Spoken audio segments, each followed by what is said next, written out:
Why is it that happiness so often seems like a distant horizon, always ahead, just out of reach? Could it be that the journey towards joy begins not with acquisition, but with the very art of relinquishment? Imagine a world, much like our own, where a man named Felix embarks on a quest for happiness, not through riches or accolades, but through a journey within. Felix, an educated and driven individual, is constantly surrounded by the trappings of success.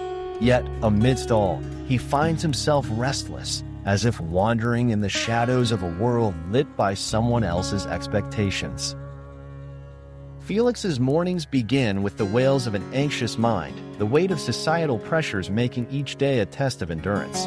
In his refined library, filled with the wisdom of past ages, Felix discovers a dusty volume, the teachings of Marcus Aurelius, whispers of a time when virtue was the currency of happiness.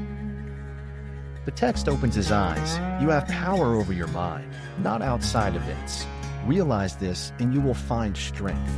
These words ignite the first flicker of hope within Felix's heart.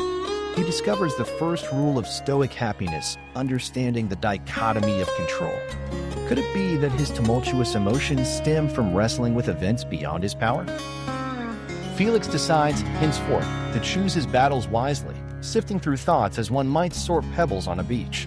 Each evening, he reflects under the tranquil guise of stars, surrendering the burdens of control with the serenity of letting go. Strange how liberating a simple realization could be.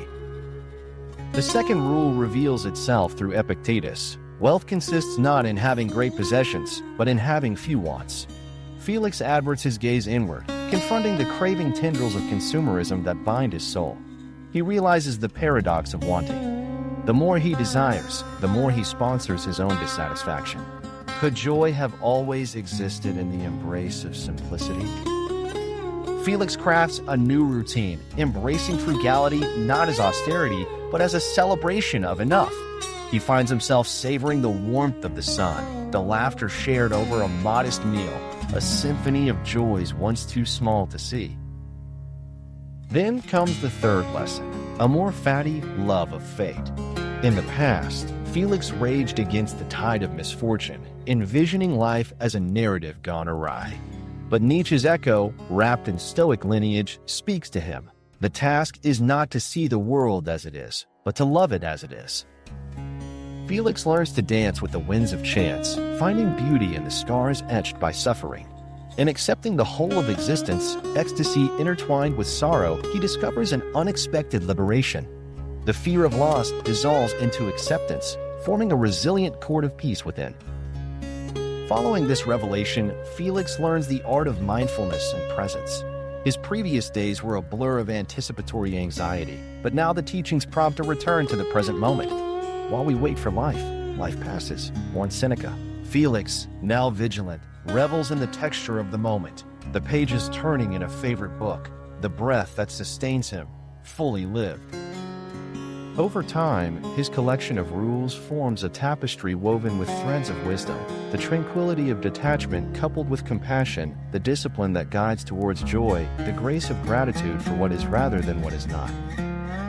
Felix's story is not one of sudden metamorphosis, but a subtle journey where happiness unfurls slowly, like the steady dawn after a long night.